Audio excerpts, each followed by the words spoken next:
Hong Kong'un en tehlikeli, en korkunç binası. Şu an çok tedirginim.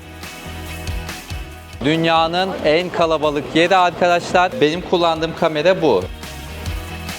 En uzun yaşam beklentisi olan yer. iPhone 17'nin fiyatına da bakayım dedim.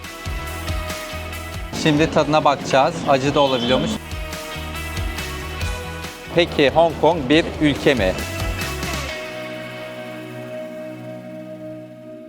Orçun Dalarslan'ı dünyaya bağlayan, yurt dışında uygun fiyatlı internetin yeni adı Roamless eSIM sunar. Arkadaşlar, dünyanın en önemli finans ve turizm merkezlerinden biri olan Hong Kong'dan herkese selamlar. Burada sadece tek bir günümüz var ama mümkün olunca gezmeye çalışacağız. Şu anda Victoria Tepesi'ndeyiz. Hong Kong'un manzarasının en güzel göründüğü yer burası. Hong Kong ayaklarınızın altında. Burası çok ilginç bir şehir. Zaten böyle koca koca binalar, dev yapılaşma ve doğa iç içe geçmiş durumda. Hepsini anlatacağım.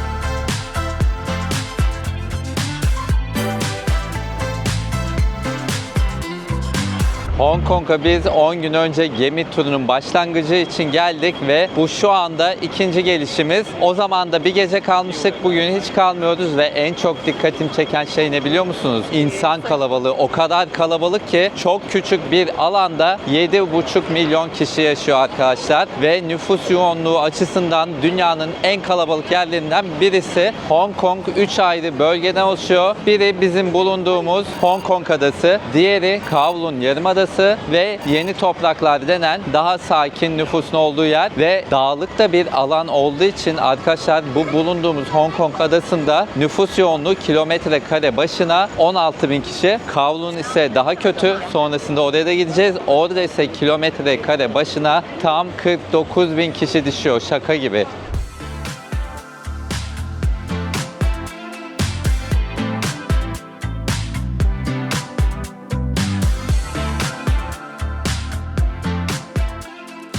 Arkadaşlar yolda yürürken DJI Store gördüm. Benim bu kameramda DJI'nin ürünü. Bu arada kesinlikle reklam değil. Sadece gördüğüm için ve kameram çok sorulduğu için ismini söyledim. Keşke benimle işbirliği yapsalar ve en son çıkacak olan kameralarını verseler. Neyse, DJI'den izleyenler varsa duyurmuş olalım. Benim kullandığım kamera bu. DJI Osmo Pocket 3 Creator Combo. Bunun Türkiye'deki fiyatı şu anda 33-34 bin, hatta 37 bine satan yerler var. Hong Kong'da fiyatı ise sadece 3.949 Hong Kong doları. O da arkadaşlar yaklaşık 21.850 TL ediyor. İnanılmaz iyi bir fiyat. Şunu da söyleyeyim, Hong Kong'da vergi ödenmiyor. Biz vergiye acayip çok para ödüyoruz. Bir de burada böyle bir drone var. DJI'nin en hafif drone'u bu. Benim de bir süredir almak istedim. Şu anda da kararsız kaldım. Fiyat da ucuz ama drone uçurmaya üşeniyorum arkadaşlar. Bir de seyahat ettiğimde doğal görüntüleri insan gözüyle gördüğüm gibi ben paylaşmak istiyorum ama siz drone kullan derseniz belki yakında kullanmaya başlarım. Neyse,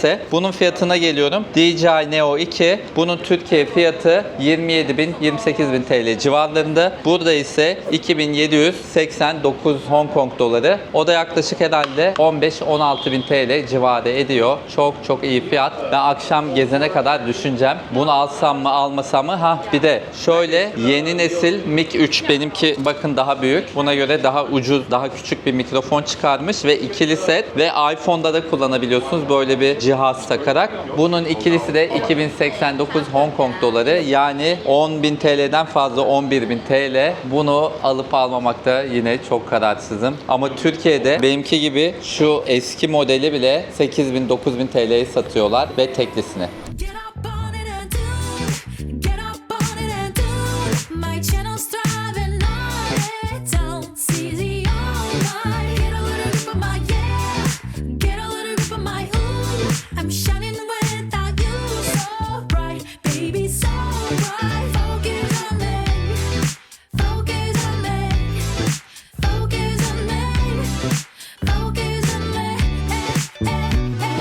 Şu anda bulunduğumuz aşırı kalabalık yer Causeway Bay, yani Hong Kong'da sosyal hayatın ve alışverişin kalbinin attığı yer arkadaşlar. Burada hem çok lüks markaların mağazaları var, hem AVM'ler var ama aynı zamanda sokak kültüründe burada görebilirsiniz. Tezgahlar da var, işte sokak mağazaları da var. Her şey bir arada diyebiliriz. Buradaki dükkan fiyatlarının New York'taki 5. caddeden bile daha pahalı olduğu söyleniyor.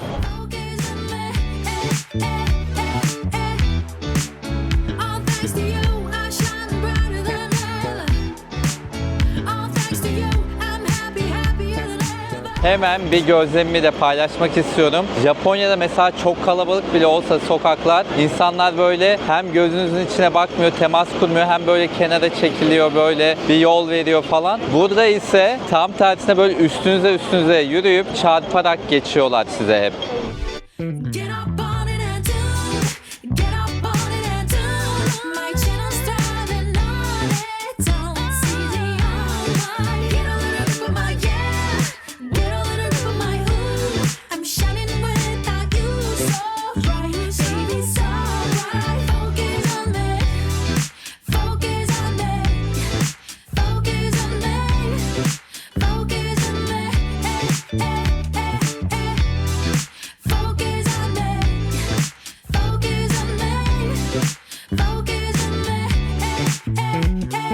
Causeway'in hemen yanında böyle kocaman ve ferah bir park var. İsmi Victoria Park. Neyse, buraya gelmeden hemen önce paramızı bozdurduk. Böyle 2 tane 100 dolarımız, bir tane de 10 dolarımız var. Hong Kong doları bunlar tabi. İlginç bir şey dikkatimi çekti. Banknotların üstünde Merkez Bankası değil de bankaların ismi yazıyor. İşte HSBC ya da Bank of China. Çünkü Hong Kong'da 10 dolar hariç diğer banknotları özel bankalar basıyormuş. 3 bankaya bu konuda teminat vermiş Hong Kong hükümeti.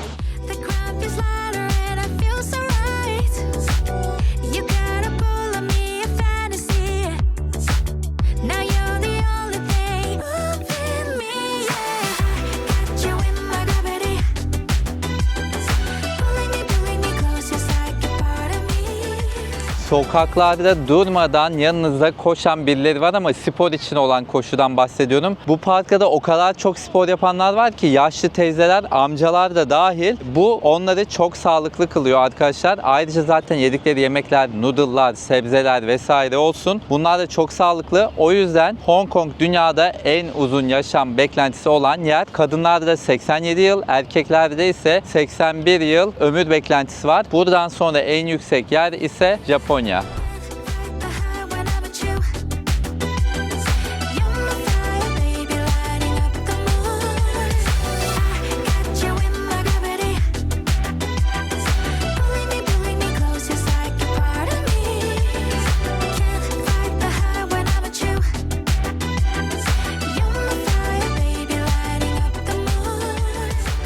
Arkadaşlar bakar mısınız? Hong Kong'un taksileri de çok güzel. Altları kırmızı, üstleri beyaz. Artık böyle şehrin sembollerinden biri olmuş gibiler. Ama biz burada ulaşımda taksiden ziyade metroyu kullanıyoruz. Peki nasıl kullanıyoruz? Google haritalarda işte gideceğimiz yeri giriyoruz ve bize nerede ineceğimizi gösteriyor. Bunun için tabii ki internete ihtiyaç oluyor. O konuda da ben eSIM kullanıyorum. Yaklaşık bir senedir Roamless'ın eSIM'ini kullanıyorum ve çok memnunum arkadaşlar. Amerika'dan Norveç'e, Mısır'a, Faroe Adalarına, Japonya'ya, işte İtalya'ya, her yerde kullandım ve çok memnunum. En güzel yanı da şu ki, bir kere bir yüklüyorsunuz, ondan sonra bir daha yükleme yapmanıza gerek yok. Gittiğiniz her ülkede uçaktan ya da gemiden iner inmez kullanmaya başlayabiliyorsunuz. Şu özelliğini de çok seviyorum. Mesela bir kere 20 dolar bakiye yüklediniz. Bunun işte 3 dolarını Yunanistan'da, atıyorum 5 dolarını İtalya'da kullandınız. Kalan bakiyelerinizi gittiğiniz diğer ülkelerde kullanabiliyorsunuz. Yani bakiyenizin silinmesi diye bir şey söz konusu değil. Size de kesinlikle tavsiye ederim ve şu anda çok güzel bir kampanya var. 20 dolarlık yükleme yaptığınızda Orçun 20 koduyla 20 dolar da hediye kazanıyorsunuz. Yani 20 dolarlık yükleme yaptığınızda 40 dolar bakiyeniz olmuş oluyor. Kaçırmayın derim.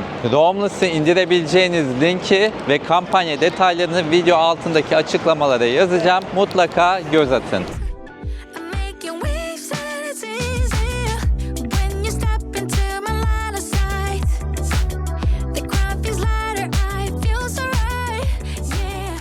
Apple Store görünce arkadaşlar buradaki fiyatları da inceleyelim dedik. Ben buraya gelmeden hemen önce Türkiye'de iPhone 17 Pro 256 GB'a bakmıştım ve fiyatı 108.000 TL'ydi. Burada baktığımda ise fiyat 1399 Hong Kong doları, yani 51.890 Türk lirası. Böyle bir saçmalık olamaz. Aradaki 57.000 TL'lik farkı biz vergi olarak veriyoruz maalesef. Yani Hong Kong'da vergi yok. Amerika'da fiyatlar böyle. Japonya'da böyle. Dünyanın birçok ülkesinde böyle. Biz Türkiye'de telefon alabilmek için devlete bu kadar fark ödüyoruz. Bu telefonu ben buradan bu fiyata aldım diyelim. Türkiye'ye gittiğimde e-mail ücreti olarak da 2026 tutarı 57.000 TL ücret ödemem gerekiyor. Sadece bunun için değil, 10.000 liralık bir telefon aldım diyelim buradan. Onu da Türkiye'ye gittiğimde kaydetmek için 57.000 TL ödemem gerekiyor. Böyle bir saçmalık olamaz. Bizim gençlerimiz de, bizim insanımız da dünyadaki diğer gençler gibi ekonomik telefon almayı hak ediyor. Buna karşı sesimizi çıkarmamız lazım. Fahiş vergiler ödüyoruz.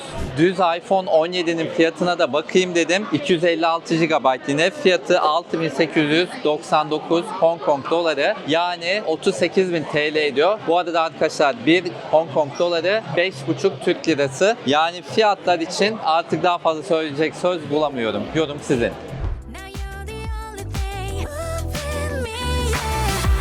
Got you in my gravity, pulling me close, just like a part of me. Can't fight the high when I'm with you, when I'm with you.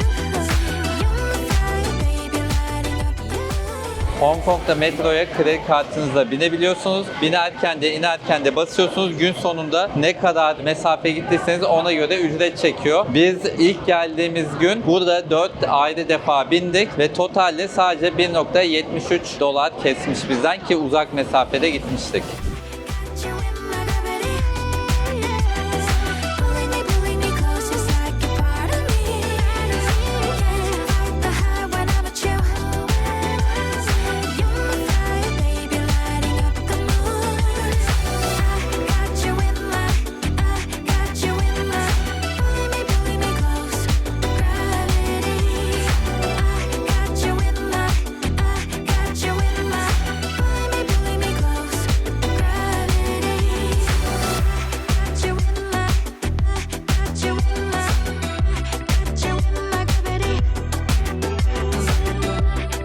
in my, gravity.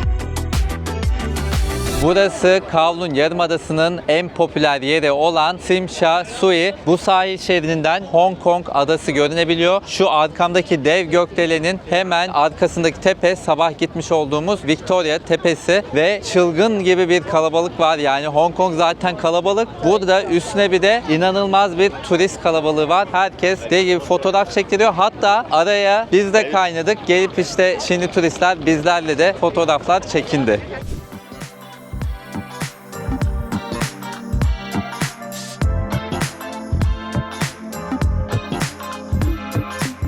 Turist demişken arkadaşlar biz Hong Kong'a vizesiz gelebiliyoruz Türk vatandaşları olarak. Vize demişken de bir başka konuyu anlatacağım. Hong Kong'un kendi vize rejimi var, kendi bayrağı var, kendi para birimi var ve kendi yönetim sistemi var. Peki Hong Kong bir ülke mi? Değil arkadaşlar. Hong Kong şu anda Çin'e bağlı özel idari bir bölge. Dışişlerinde ve savunmada Çin'e bağımlı ama kalan konularda tamamen özel. Aslında Hong Kong 1997 yılına kadar İngiltere'ye bağlıydı. 1997'de ise Çin'in kontrolüne geçti. Peki bu nasıl oldu? Olayın geçmişi 1800'lere dayanıyor. Çin-İngiltere savaşları sonucunda Çin kaybediyor ve Hong Kong'u bir nevi ganimet olarak İngiltere'ye veriyor. O zamanlar burası sadece küçük balıkçı köylerinden oluşan, neredeyse nüfusun hiç olmadığı bir yer. Ama İngilizler burada bir liman kuruyor ve daha doğrusu liman kenti kuruyor ve kısa sürede burayı zenginleştiriyor. Sonra Sonrasında bir savaş daha yapıyorlar ve İngiltere topraklarını daha da genişletiyor. 1898 yılında Hong Kong'u Çin'den tam 99 yıllığına kiralıyor. Bu 99 yıl içinde İngiltere'nin finans yatırımları ve bu limanı çok işlek olarak kullanması sonucunda Hong Kong çok büyüyor, gelişiyor, nüfusu da artıyor ve bugün gördüğünüz Hong Kong'a dönüşmüş oluyor. Şu anda dünyanın en önemli 3 finans merkezinden birisi Hong Kong. Kişi başı milli gelir de oldukça yüksek, burada yaklaşık 54-55 bin dolar seviyelerinde. Şu an Çin'e bağlı olsa da yaşam standartları ve kalitesi olarak Hong Kong'la Çin arasında büyük farklılıklar var. Hatta Çin vatandaşları bile buraya gelebilmek için özel bir izin belgesi alıyormuş. Yani direkt gelmek istediklerinde gelemiyorlar.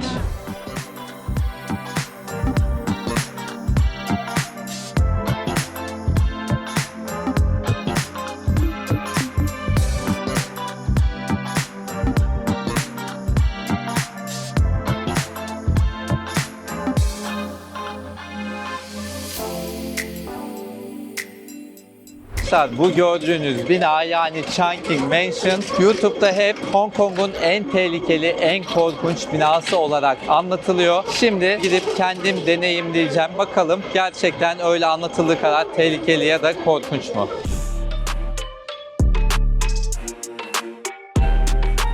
Bu bina döviz bürolarıyla dolu. Biz mesela karşı tarafta Hong Kong adasında 7'ye bozdurmuştuk 1 doları. Burada 7.70 civarları, yani %10 kaybetmiş olduk.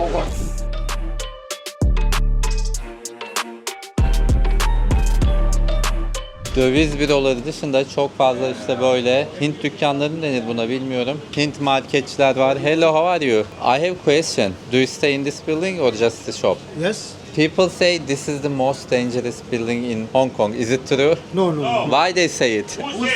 I don't know. On YouTube. That's what I say and I want to show it's not.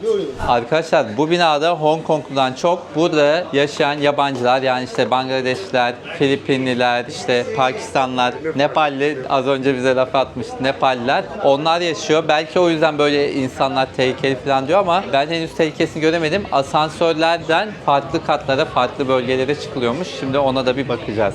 Yukarı katlara çıkan asansörleri bulmaya çalışıyorum mesela. Burası, burada çıkıyor olabilir. Bunlara soralım mı? Hello, do you know how we can go upstairs in this building? From that side. Yeah. Okay, thank you.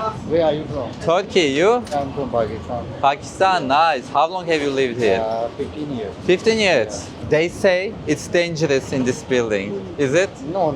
Why they make videos like this on YouTube? We don't know, bro. Maybe they are watched a lot Yeah. when they say it's dangerous. Yeah. Okay, thank you. Thank you, bro. Şu an çok tedirginim arkadaşlar. Issız merdivenlerden yukarı çıkıyorum. İnşallah başıma bir şey gelmez. Kiminle konuştuysam bir şey olmuyor dediler. İnşallah doğrudur. Bakalım şu kapılardan da geçelim. Hop. Yine dükkanlar var. Başka da bir şey yok gibi. Üst katlarda da çok ucuz, böyle gecelik atıyorum 1000 liranın altına belki 600 liraya 700 liraya kalacağınız oteller varmış. Neyse biraz daha yukarı çıkmaya çalışalım.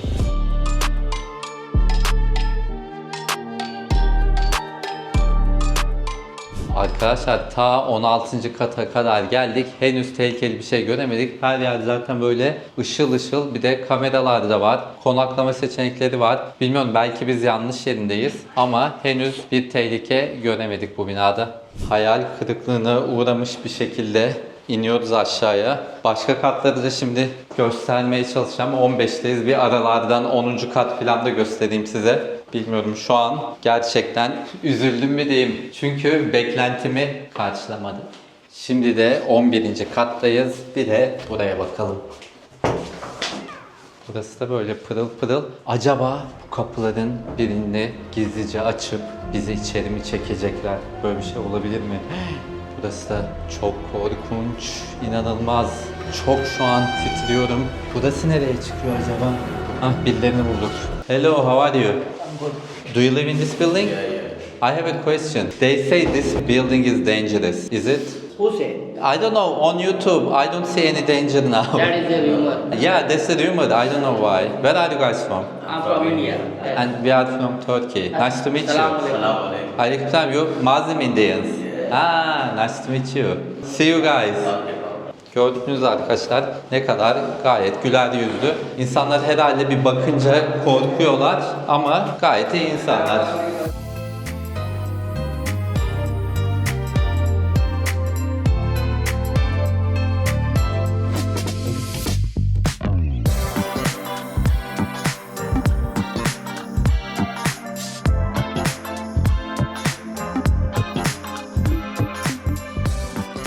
Şehrin ışıkları yavaş yavaş yanmaya başladı. Biz gemiye binmek için buraya geldiğimizde akşam vaktiydi ve biraz gezindik. Gerçekten ışıklar altında daha bir güzel oluyor Hong Kong. Oradan da şimdi görüntüleri koyuyorum araya. Akşam görüntülerini de izlemiş olun. Alright, got me talking about you day and night. Plot twist beauty caught me by surprise. Topic of my life, you match my vibe. Got me locked in at first sight.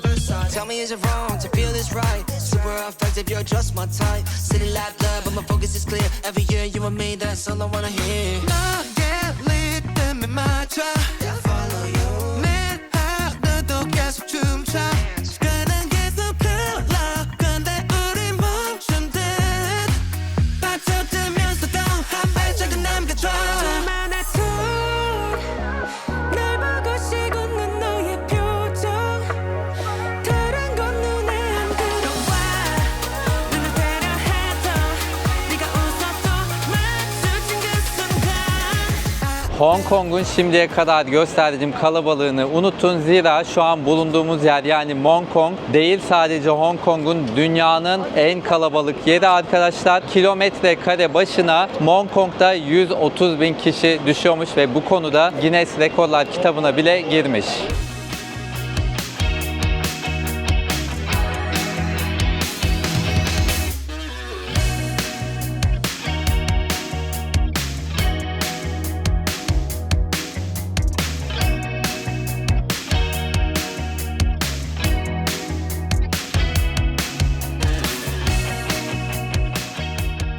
Bunlar arkadaşlar tavuk toplarıymış. Şimdi tadına bakacağız. Acı da olabiliyormuş. Thank you.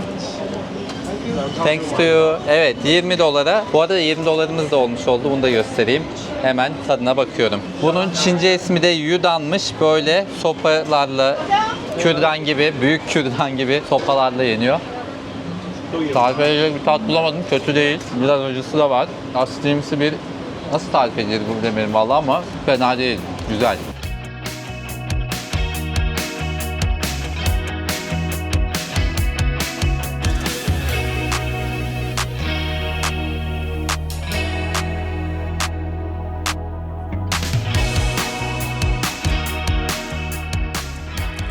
Hong Kong kalabalığının yanı sıra az önce gördüğünüz sokak yemekleriyle ve şu anda bulunduğum kadınlar pazarıyla da çok ünlü. Bu pazar 1970'lerde sadece kadınlara ürün satan bir pazar olarak kurulmuş. Şu anda ise her şey satılıyor. Çantasından hediyelik eşyasına, valizine yok.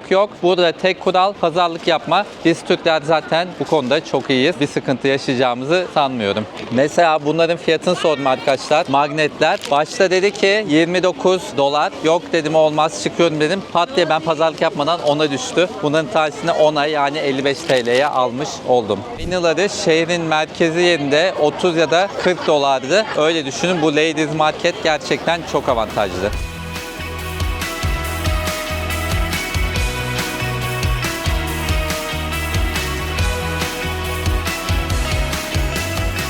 Arkadaşlar maalesef Hong Kong'dayken şarjım bitti. O yüzden devamını çekemedim. Gerçekten Hong Kong'a gelirseniz Mong Kong'a muhakkak uğrayın. Çünkü hem sokak yemekleri olsun, hem o çarşısı olsun, hem alışveriş yerleri olsun. Gerçekten çok güzel. Hong Kong'da bugün geçirdiğim 6-7 saat boyunca size mümkün olunca çok yer göstermeye çalıştım. Ve mümkün olunca bilgi de vermeye çalıştım. İnşallah başarılı olmuşumdur. Eğer videomu beğendiyseniz beğen tuşuna basarsanız ve video altına yorum da yaparsanız çok mutlu olurum. Henüz abone değilseniz tabii kanalıma da abone olmanız beni çok mutlu eder. Desteğiniz için çok teşekkür ederim. Ben şu anda havaalanındayım. Memlekete dönüyorum. Bu seyahatimden yani gemi seyahatimden 2 tane Japonya videom ve ayrıca gemi videom da var. Onlara da muhakkak göz atın derim. Henüz izlemediyseniz. Başka bir seyahatte görüşmek üzere.